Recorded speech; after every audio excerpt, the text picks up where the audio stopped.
vamos a definir lo que son los sistemas de información geográfica. Vamos a hablar de los formatos de datos que pueden ser manejados por estos sistemas. Y vamos a hablar también de la historia y la estructura de los sistemas de información geográfica. Es una presentación relativamente corta, pero de todo modo es necesaria eh, para iniciar este curso. Luego pasaremos directamente a una primera práctica con QGIS. Ahí vamos a primeramente ver cómo instalar el programa, presentar QGIS y vamos a elaborar un primer mapa, es decir, que vamos a subir unas capas vectoriales en este caso, con los límites de la isla española y elaborar un mapa completo que podría ser usado para una presentación o un informe, etcétera, de tal manera que ya tengan una primera experiencia sobre la elaboración de un mapa en un sistema de información geográfica. Luego volveremos a una parte más teórica, relativamente compleja, pero muy importante, sobre los sistemas de referencia de coordenadas, que digamos son las referencias para plasmar las informaciones en el lugar correcto en el sistema de información geográfica. Ahí vamos a dividir esta parte en dos, una parte corta, sencilla, para los que no tienen mucho tiempo, y otra parte que les pondré a disposición por si quieren profundizar el tema, para los que tienen un poco más de tiempo o que quieran verlo más tarde, digamos, en este proceso de formación. Entonces simplemente se adaptan, ¿no?, al tiempo que disponen y a su necesidad. De todo modo, es muy importante tener una base teórica sobre esos sistemas de referencia de coordenada, porque eso les va a permitir evitar el error que hace todo principiante en los sistemas de información geográfica, que es usar el sistema de referencia de coordenada equivocado para los datos que quiere presentar en el mapa.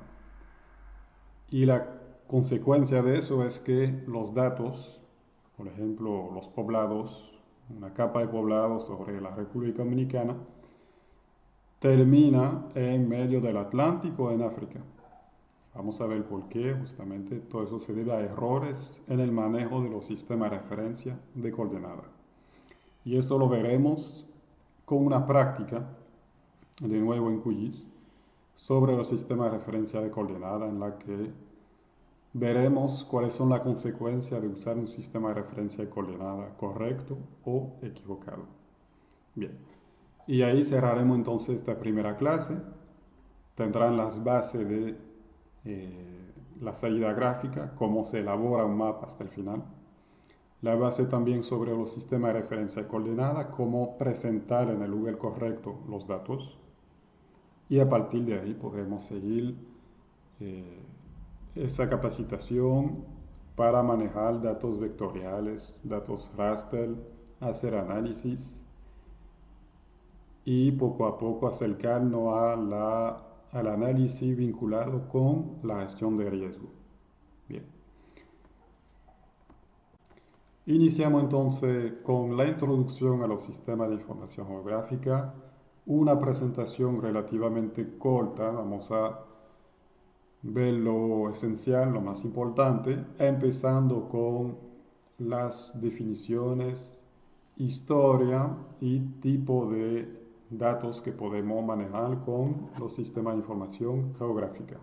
Lo que vamos a ver son tres partes: la definición e historia de los sistemas de información geográfica, las bases de datos geográficas, que eso digamos que es la parte central de un sistema de información geográfica, la parte donde todas esas capas de información se organizan y se relacionan para nosotros poder hacer análisis. Y veremos los formatos de datos, que son numerosos. Un tema, como les había mencionado en la presentación anterior, un tema de gran interés con esos sistemas es que saben recibir todo tipo de datos que provienen de diferentes fuentes. Puede ser de puntos GPS, imágenes satélite, etcétera, para bueno, pues presentar todas esas informaciones en el mismo visor, hacer análisis y hacer mapas. Los sistemas de información geográfica, entonces, son sistemas que permiten manejar, analizar y visualizar los datos geográficos. Esos datos están almacenados en lo que se llaman las bases de datos geográficas. En inglés verán el término geodatabase. Para modelizar los elementos geográficos de un territorio, tratar de reproducir la ubicación de los elementos, los ríos, las vías con sus puentes, las parcelas agrícolas que están en la orilla del río, etcétera, etcétera. Y modelizar también la relación que hay entre esos elementos. Es decir, que, como les había comentado, dos parcelas agrícolas no pueden tener límite que se superponen, por ejemplo. También los ríos tienen, es decir, el flujo de agua tiene una sola dirección, de arriba hacia abajo. De nuevo, son cosas que nos parecen bastante obvias, pero tenemos que buscar la manera de que el programa entienda esas relaciones para poder analizar luego grandes conjuntos de datos. Lo que queremos es aprovechar la capacidad de procesamiento de la computadora para identificar situaciones sobre conjuntos de datos que pueden ser de millones de elementos. Esa base de datos geográfica entonces contiene informaciones y reglas de relaciones entre las informaciones. La topología es justamente eso, nos dice cómo se relaciona un elemento con el otro. ¿Cuáles son esas reglas de relacionamiento? Hay tipos principales, hay subtipos, es decir, subcategorías de elementos que dependen de una categoría principal. Y cada uno de esos elementos tiene reglas de comportamiento. Como les contaba con el río tiene una regla de comportamiento. Cuando hablamos de subtipo, pues podemos tomar el ejemplo de redes hídricas superficiales, que tienen diferentes niveles en función del caudal. Bien. La interfaz que tenemos en el sistema de información geográfica permite para el operador, el técnico, o decir nosotros, visualizar esas informaciones, analizarlas, modificar los datos, su simbología y producir análisis que vamos a presentar luego en forma de mapas. El gran interés del mapa es que en una sola imagen plasma muchas informaciones que son fáciles de interpretar visualmente, o producir estadística. Eso lo vamos a hacer con un conjunto de programas. Por ejemplo, AlpMap es la interfaz gráfica que típicamente se usa para procesar datos en planimetría, es decir, en 2 dimensiones.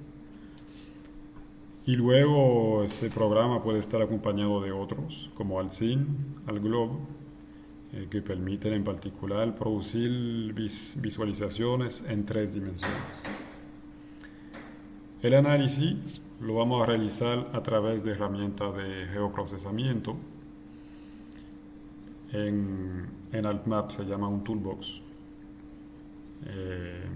En QGIS se llama caja de herramientas, simplemente. Las versiones de los sistemas de información geográfica, los tipos pueden ser diferentes, pero al final tienen los mismos elementos básicos. Y entonces ese análisis lo vamos a realizar con esas herramientas para producir nuevas informaciones. Si se acuerdan, el mapa de pérdida de suelo de la zona del Altibonito, de la cuenca del Altibonito, sería un buen ejemplo. Aquí de nuevo una vista de un sistema de información geográfica. No me voy a extender mucho. Aquí tenemos otras informaciones que están aquí en el panel de capa o tabla de contenido, y aquí están presentadas en en el visor. Bien. ¿Qué vamos a hacer con esas informaciones? Pues vamos a usar modelos, herramientas, con un modelo lógico de las etapas, de los pasos a seguir para pasar de una información inicial a una información final. En ese caso, cortamos imágenes satélite, clasificamos los píxeles en función de sus valores, que puede ser un color, por ejemplo. Realizamos una serie de pasos para al final producir un análisis. Aquí ven un modelo teórico de todas las herramientas que hay que aplicar para pasar de una imagen satélite a un mapa de uso y cobertura. Esas etapas podemos hacerlas manualmente o podemos programarlas para facilitar el trabajo. Si vamos a la parte histórica, pues como habíamos comentado, eso inició básicamente en Canadá. Se creó un sistema de información geográfico para manejar las informaciones sobre los recursos naturales, y lo que permitía inicialmente era superponer capas, hacer mediciones de distancia y digitalizar las informaciones. Digitalizar la información significa que tomamos, por ejemplo, una hoja topográfica que está en un papel impreso y le vamos a digitalizar esa información, es decir, la vamos a pasar a una información digital que puede ser procesada por la computadora. Los elementos estaban georreferenciados con un sistema de coordenada y con su relacionado, con su topología. El sistema de coordenada es muy importante que el sistema de información sea capaz de manejarlo, porque es la cuadrícula con la que la información inicialmente fue georreferenciada. Diferentes informaciones pueden haber sido georreferenciadas con diferentes cuadrículas. Por lo tanto, un trabajo del sistema de información geográfica es manejar esas informaciones y presentarlas todas en un mismo sistema de coordenada de referencia. Aparte de entonces del Canadian GIS, del Sistema de Información Geográfica de Canadá, pues se ha desarrollado también en gran parte en los Estados Unidos, con un señor llamado Howard Fisher de la Universidad de Harvard, también en los 60. Y poco a poco los sistemas de información geográfica han ganado, digamos, todo el sector de la investigación, el sector científico, entre esos años 60 hasta el día de hoy realmente.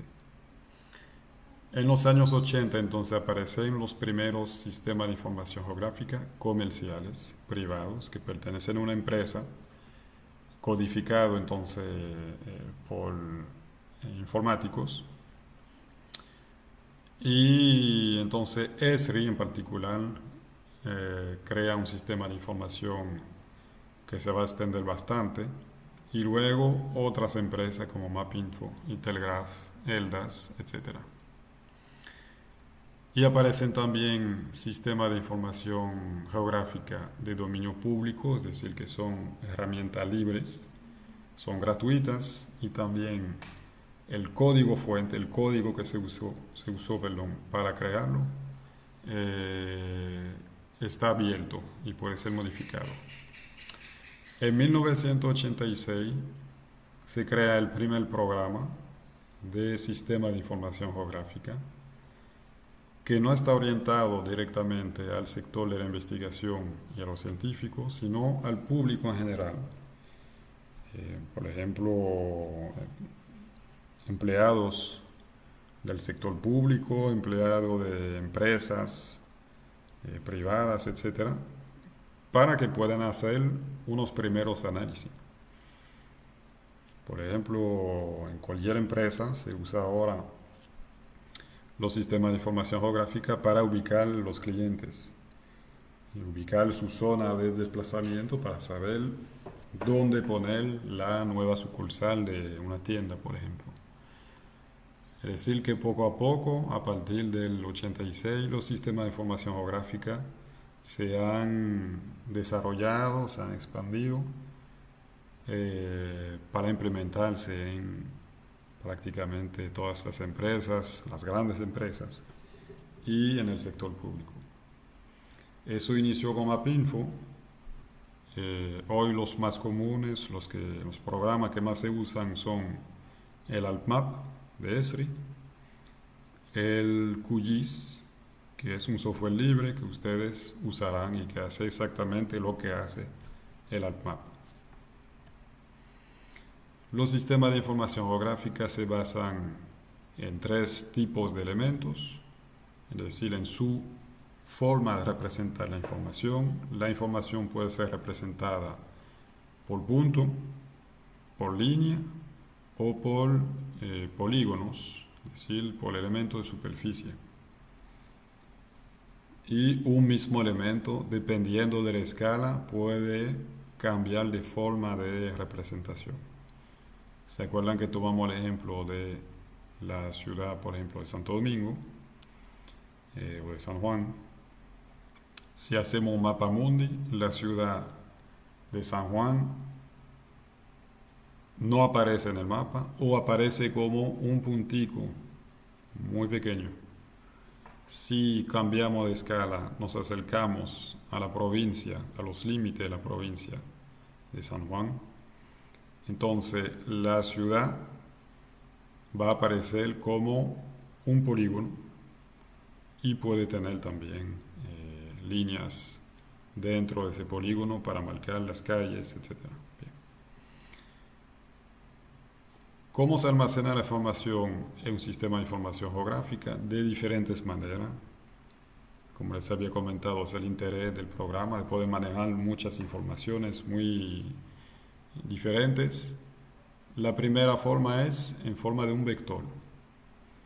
Un vector que es una información que puede ser de punto, de línea, de polígonos, que se guarda en memoria de forma matemática. Lo que guardamos es una fórmula matemática para representar la forma del objeto. Si es una línea que representa un río, esa línea puede tener curvas. Si es un polígono, puede tener también unos lados curvos, etc. Todo eso lo guardamos como una fórmula matemática. Verán que eso permite tener una mejor representación visualmente de la información. También puede ser almacenada como raster. Un raster es simplemente una imagen, una matriz de píxeles. Y cada píxel guarda un valor numérico. Es lo que típicamente se usa para foto aérea, para imágenes satélite, para modelo digital de terreno, es decir, un raster que contiene la altitud de cada punto del territorio.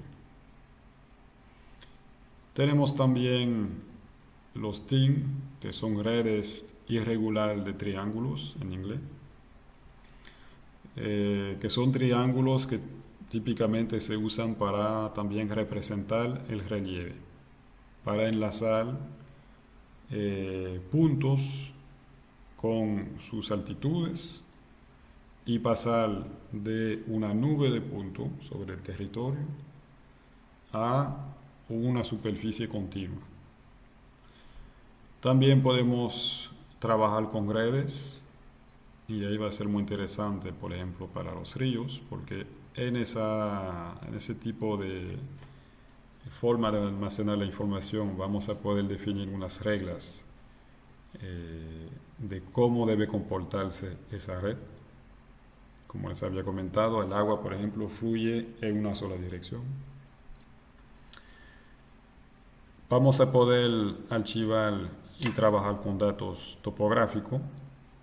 que son esos datos que se toman en terreno, por ejemplo, con un teodolito, una estación total. Si han visto los agrimensores que trabajan en terreno, trabajan con ese tipo de aparato que permite medir ángulos y hacer triangulación.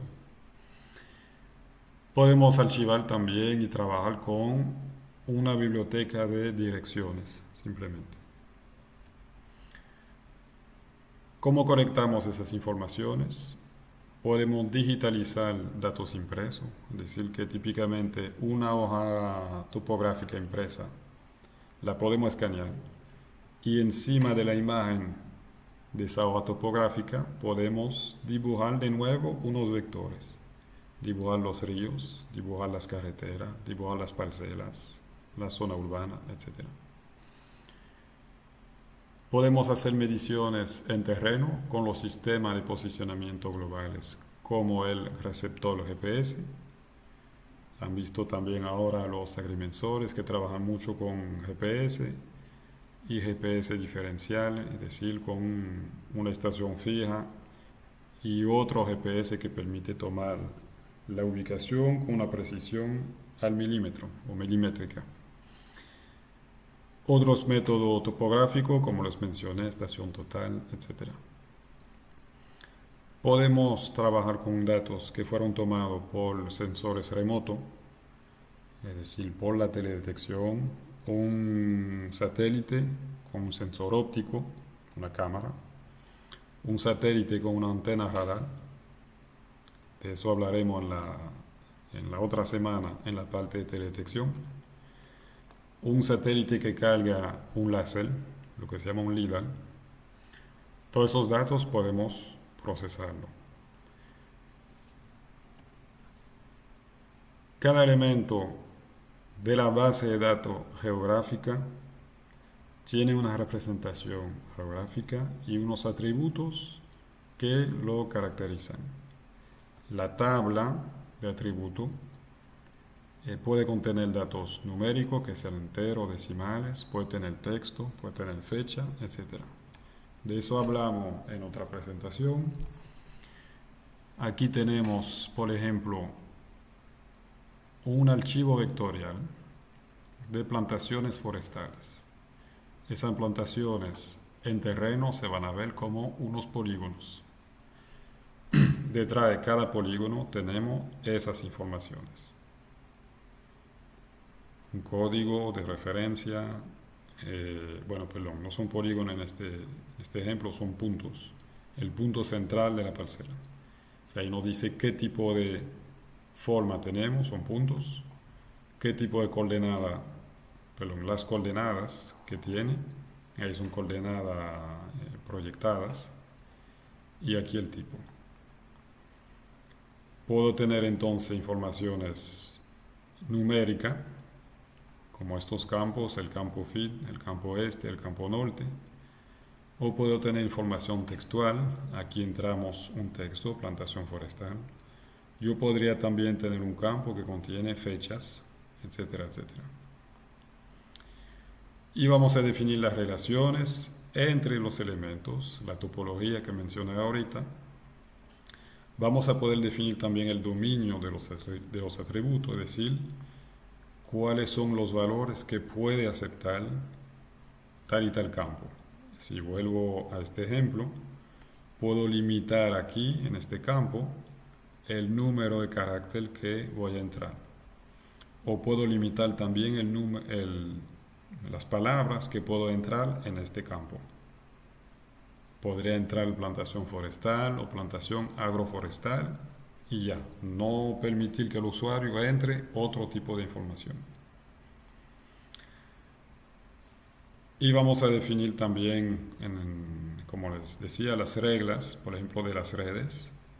En el caso de una red hídrica, de nuevo, la dirección de esa red hídrica y el hecho de que los valores siempre van aumentando de arriba hacia abajo. Cuando se junta un afluente con el río principal, los valores de caudal no pueden ir bajando después de la confluencia, más para abajo de la confluencia. Esa base de datos, porque es muy importante, porque nos permite relacionar los elementos y nos permite también consultar las informaciones rápidamente. De nuevo, estamos manejando generalmente miles, millones de informaciones. Por eso necesitamos aquí un lenguaje que nos permite consultar la base de datos y extraer informaciones rápidamente. Para eso los sistemas de información geográfica se basan generalmente en el lenguaje SQL, que si ustedes han trabajado con base de datos, saben que es algo muy común para cualquier base de datos. Es un lenguaje creado en los años 70 que permite consultar información dentro de la base de datos. Para hacer esa consulta usamos unas palabras clave que se llaman operadores, como select, delete, update, etc., para realizar acciones sobre la base de datos. Le doy un ejemplo aquí. Quiero seleccionar algunos elementos, polígonos, por ejemplo, en una tabla. Mi tabla se llama 1. Quiero seleccionar entonces todos los elementos desde la tabla 1 que validan esta condición. ¿Cuál es la condición? Dice aquí que el área debe ser igual a 1000, por ejemplo, 1000 hectáreas, 1000 metros cuadrados. Ahí no tiene mucha importancia en este ejemplo. Y luego, después de sacar todos esos polígonos, lo vamos a ordenar dentro de la tabla por el área. De las parcelas que tienen el área más pequeño al área más grande, por ejemplo. Bien. Entonces ustedes ven esas palabras clave, esos operadores, select, from, where, order by, que permiten consultar la base de datos y extraer solamente unas informaciones. Si le puedo dar un ejemplo, ustedes están haciendo un análisis, tienen una base de datos con las especies animales o vegetales y simplemente quieren extraer una o dos especies. Si empiezan a revisar la tabla de atributos, le va a tomar muchísimo tiempo. Simplemente elaboran una expresión con ese lenguaje SQL y extraen todos los polígonos que necesitan representar en su mapa. Lo mismo para un mapa de densidad en municipios. Si quieren trabajar solamente con los municipios de San Juan, pues lo primero que hacen es elaborar una expresión que les permite extraer esos polígonos del municipio para presentarlos en el mapa. Eso es algo que harán con QGIS rápidamente. De hecho, en esta primera práctica van a empezar a trabajar con esas expresiones. Aparte de eso, ¿qué aporta la base de datos geográfica? Nos permite hacer análisis geográfico, lo que no hacen normalmente las bases de datos. La base de datos geográfica me permite decir que tal polígono está solapando otro polígono, por ejemplo, o que tal polígono comparte un límite con un segundo polígono. Todas esas relaciones de intersección, de solape, etc., las voy a poder identificar con la base de datos geográfica del sistema de información geográfica, que es algo que no se puede hacer con ningún otro tipo de programa. ¿Para qué sirve eso? Ustedes verán de nuevo muchos ejemplos en el manual y en las prácticas que haremos en esta semana y en la otra. Pero de nuevo, si seguimos con el tema de las parcelas, ¿se acuerdan que dos parcelas agrícolas no se pueden solapar? Eso lo podemos identificar sobre todas las parcelas del país o del mundo con una simple expresión. Termino con los dos tipos de datos que ustedes van a manejar, que son los más comunes, los datos vectoriales y raster. Simplemente son dos formas de almacenar la información. Tienen sus ventajas, sus desventajas, les voy a explicar cuáles son. El archivo vectorial, que ustedes verán realmente con el nombre de shapefile, que significa en inglés archivo de forma. Es un archivo que guarda la información con vectores. es decir, con una información matemática, que sean curvas, que sean segmentos, polígonos, puntos, todo eso se guarda de tal manera que cuando represento la información en pantalla, el programa calcula cómo debe representar esa forma en el visor del sistema de información geográfica. Significa que, aquí usted ve un ejemplo a la izquierda de un archivo vectorial con un círculo arriba. Me acerco aquí, hago un zoom sobre ese borde del círculo y el borde siempre sale bien. ¿Por qué? Porque al hacer clic ahí y solicitar un zoom en el visor, el programa vuelve a calcular en base a la fórmula matemática de este círculo, vuelve a calcular cómo debe verse el círculo dentro del visor cuando me acerco. Entonces no hay un efecto de aliasing. El efecto de aliasing es lo que ustedes ven aquí a la derecha, que se da en los rasters, en las imágenes. Se acercan y de repente empiezan a ver los píxeles.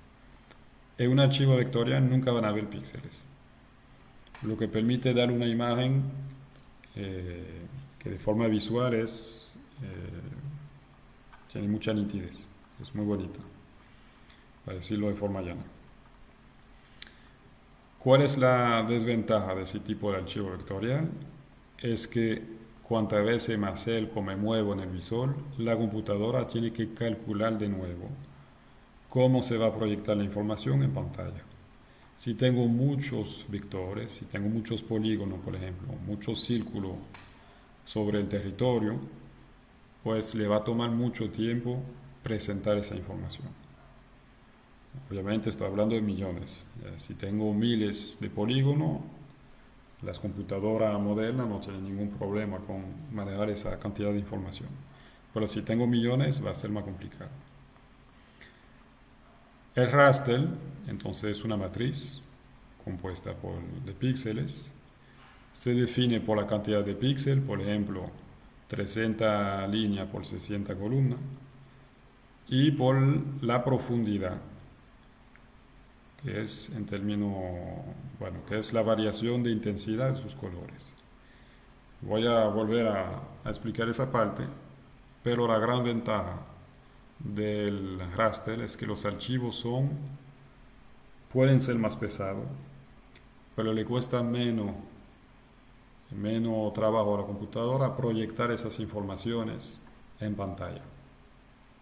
La memoria RAM está menos solicitada, es decir que se va a ver con ese efecto de aliasing, pero puedo almacenar una gran cantidad de información y hacer análisis sobre muchas capas de informaciones sin que sea demasiado difícil para el procesador de la computadora.